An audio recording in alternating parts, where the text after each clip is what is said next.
এই আন্দোলন আমরা দিল্লি অবধি নিয়ে যাব। আমি কথা দিয়ে কথা রাখার ছেলে। শুরু তুমি করেছো, শেষ আমরা করব। রাজ্যের হাতে পাওয়ার থাকলে আমি 7 দিনে করে দেবো।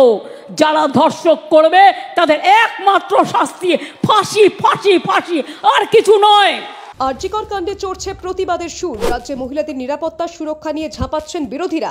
এই আবহে ধর্ষণ বিরোধী আইন নিয়ে পাল্টা কেন্দ্রকে চাপ দিল তৃণমূল কংগ্রেস। তৃণমূল ছাত্র পরিষদের মঞ্চ থেকে ধর্ষণ বিরোধী আইনের পক্ষে সওয়াল করলেন মমতা অভিষেকরা। কেন্দ্রের সরকারকে নিশানা করে দিলেন সরাসরি হুঁশিয়ারি। বুধবারের সমাবেশ মঞ্চ থেকে সিবিআইকে এক হাত নিলেন তৃণমূলের সর্বভারতীয় সাধারণ সম্পাদক অভিষেক বন্দ্যোপাধ্যায়। আরজিকর কাণ্ডে সিবিআই তদন্তের একদিন কেটে গেলেও হাসপাতালের প্রাক্তন অধ্যক্ষ সন্দীপ ঘোষকে কেন সিবিআই গ্রেপ্তার করতে পারল না প্রশ্ন তোলেন অভিষেক। বলেন, এখনো পর্যন্ত খুন ও ধর্ষণ কাণ্ডে সন্দীপ ঘোষকে গ্রেপ্তার করা হয়নি কেন, সিবিআইকে জবাব দিতে হবে। 14 তারিখ মহামান্য কলকাতা হাইকোর্ট সিবিআই এর কাছে কেস ট্রান্সফার করে। আজকে নেই নেই করে 14 দিন অতিক্রান্ত। যারা সন্দীপ ঘোষের অ্যারেস্ট নিয়ে দাবি তুলছিল, কেন 14 দিন এই খুন আর ধর্ষণের মামলায় সন্দীপ ঘোষ অ্যারেস্ট হয়নি, সিবিআইকে জবাব দিতে হবে। ভারতবর্ষে ধর্ষণ বিরোধী কঠোর আইন আসা উচিত বলেও মন্তব্য করেন অভিষেক। এই একই ইস্যুতে কেন্দ্রকে রীতিমতো সময়সীমা বেঁধে দেন। বিজেপি নেতাদের বলেন, যারা নবান্ন অভিযান করে মুখ্যমন্ত্রীর পদত্যাগ দাবি করছেন, তারা সংসদ অভিযান করে প্রধানমন্ত্রী নরেন্দ্র মোদীর কাছে ধর্ষণ বিরোধী আইন আনার জন্য দাবি করুন। এরপরে অভিষেক জানিয়ে দেন, আগামী দিনে দিল্লির বুকে এই আইনের দাবিতে আন্দোলন করবে তৃণমূল কংগ্রেস। আমি আপনাদের একটা কথা দিয়ে যাচ্ছি, আজকে এই আন্দোলন আমরা দিল্লি অবধি নিয়ে যাব। আমি কথা দিয়ে কথা রাখার ছেলে। শুরু তুমি করেছো, শেষ আমরা করব। তারা বলছে দাবি 1, দফা 1, মুখ্যমন্ত্রীর পদত্যাগ। তারা বলছে দাবি 1, দফা 1, মুখ্যমন্ত্রীর পদত্যাগ। আমি বলি দাবি 1, দফা 1, ধর্ষণ বিরোধী আইন। আগামী দিন তৃণমূল কংগ্রেস দিল্লির সরকার এবং কেন্দ্রের সরকারকে আগামী দিন যাতে এই সরকার ধর্ষণ বিরোধী আইন আনে। আপনি বলুন আমাকে, রাতারাতি এই সরকার নোটবন্দি করতে পারে, তাহলে ধর্ষণ বিরোধী আইন আসে না কেন? রাতারাতি এই সরকার লকডাউন করতে পারে, তাহলে ধর্ষণ বিরোধী আইন আসে না কেন?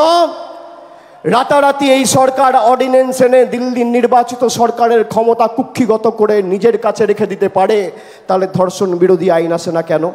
আগামী 3-4 মাসের মধ্যে এই আইন প্রণয়ন না হলে সাংসদ হিসেবে নিজের বিশেষ ক্ষমতা প্রয়োগ করে আইন নিয়ে আসবেন বলেও জানিয়ে দিয়েছেন অভিষেক। এক্ষেত্রে প্রাইভেট মেম্বার বিল নিয়ে আসার কথা বলেন ডায়মন্ড হারবারের সাংসদ। এই ঘটনার যাতে ভূভারতে কোনোদিন পুনরাবৃত্তি না হয়, আজকে আমাদের যেটা দরকার সেটা হচ্ছে ধর্ষণ বিরোধী টাইম বাউন্ড আইন। এই আইন যদি আগামী 3-4 মাসের মধ্যে ভারতবর্ষের কেন্দ্রের সরকার প্রণয়ন না করে, তাহলে দিল্লিতে বৃহত্তর আন্দোলন তৃণমূল কংগ্রেস গড়বে। কেন্দ্রের সরকার যদি এই আইন না আনে, তাহলে প্রাইভেট মেম্বার বিলের মাধ্যমে আমি এই আইন মুভ করব দিল্লির সাংসদ। একই মঞ্চে দাঁড়িয়ে ধর্ষণের বিরোধিতার সুর তোলেন মমতা বন্দ্যোপাধ্যায়ও। বিধানসভায় ধর্ষণ বিরোধী আইন পাশের কথা জানান তিনি। মমতা বলেন, ধর্ষকের একমাত্র শাস্তি হলো ফাঁসি। আমি প্রধানমন্ত্রীকে চিঠি দিয়ে সতর্ক করলাম, আবেদন জানালাম, আপনি একটা ন্যায় সংহিতা তৈরি করেছেন, নতুন আইন, তাতে 10 বছরের একটা ধাপ, 12 বছরের একটা ধাপ, 16 বছরের একটা ধাপ, তারপরে আর একটা ধাপ, তারপর 10 বছর। কেন এই ন্যায় সংহিতা করার কি প্রয়োজন ছিল? আমি এখনো বলি, রাজ্যের হাতে পাওয়ার নেই। রাজ্যের হাতে পাওয়ার থাকলে আমি 7 দিনে করে দেবো। যারা ধর্ষক করবে তাদের একমাত্র শাস্তি ফাঁসি, ফাঁসি, ফাঁসি, আর কিছু নয়। ধর্ষণ বিরোধী আইনে রাজ্যপাল সই না করলে রাজভবন ঘেরাও করবেন বলেও হুঁশিয়ারি দেন বাংলার মুখ্যমন্ত্রী। মমতা বলেন, রাজ্যপাল বিলে সই না করলে রাজভবন ঘেরাও করবে বাংলার মহিলারা। আমরা ওয়েস্ট বেঙ্গল অ্যাসেম্বলি থেকে আগামী 10 দিনের মধ্যে ফাঁসির ধর্ষকের ফাঁসি চাই, এই বিল আমরা পাশ করে রাজ্যপালের কাছে পাঠাবো। আমি জানি রাজার পাট, রাজাবাবু কিছু করবে না, না করলে মেয়েরা মনে রাখবেন রাজভবনে গিয়ে বসে থাকবে ঘন্টার পর ঘন্টা, ভাইরাও থাকবে। এ বিল সই করতে হবে, রাজ্যপালের কাছে রাষ্ট্রপতির কাছে পাঠিয়ে দিয়ে দায়িত্ব সারলে হবে না। মুখ্যমন্ত্রীর এই ঘোষণার পরেই কয়েক ঘন্টার মধ্যেই সেই সংক্রান্ত বিল আনার ক্ষেত্রে অনুমোদন দিল রাজ্য মন্ত্রিসভা। বিধানসভায় ধর্ষণ বিরোধী বিল আনার প্রস্তুতি শুরু হয়ে গিয়েছে বলেও খবর। সূত্রের খবর, আগামী ৩রা সেপ্টেম্বর বিধানসভায় এই বিল পেশ হতে চলেছে। আগামী ২রা সেপ্টেম্বর থেকে শুরু হচ্ছে বিধানসভার বিশেষ অধিবেশন। ৩ তারিখ অর্থাৎ অধিবেশনের দ্বিতীয় দিনে বিধানসভায় ধর্ষণ বিরোধী বিল পেশ করা হবে। ব্যুরো রিপোর্ট, আজ বিকেল।